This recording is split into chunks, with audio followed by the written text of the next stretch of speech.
ஓம் சக்தி பராசக்தி. என் அன்பு குழந்தையே, இன்னும் எத்தனை நாட்கள் உன்னுடைய மகிழ்ச்சியை காணவில்லை என்று இல்லாத இடம் தேடி சென்று கொண்டிருக்கின்றாய்? உன் மகிழ்ச்சியை உன் கூடவே தானே வைத்திருக்கிறேன். அது உன் கண்ணுக்கு தெரியவில்லையா? ஏனென்றால் உன்னை எதிர்மறையும் மாயையும் கர்மாவும் உன்னை ஆட்டி படைத்துக் கொண்டிருக்கின்றது.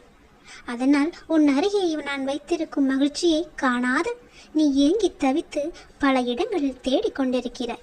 எங்கே என் நிம்மதி என்று அலைந்து திரிந்து கொண்டிருக்கின்றாய். நான் விட்ட மகிழ்ச்சி எங்கே போனது என்று அழுது புலம்பிக் கொண்டிருக்கின்றாய். உன்னுடைய மகிழ்ச்சியை நான் எங்கும் கண்டு கொள்ளவில்லை. உன்னிடம்தான் வைத்திருக்கிறேன். பத்திரமாக உன்னிடம்தான் இருக்கிறது. நீதான் அதை காணாது எங்கெங்கோ சென்று தேடி தவித்துக் கொண்டிருக்கிறாய். உன்னுடைய எதிர்மறை எண்ணங்கள், உன்னுடைய மாயைகள், உன்னுடைய கர்மவினை எல்லாவற்றையுமே நான் தீக்கு இரையாக்கப் போகின்றேன்.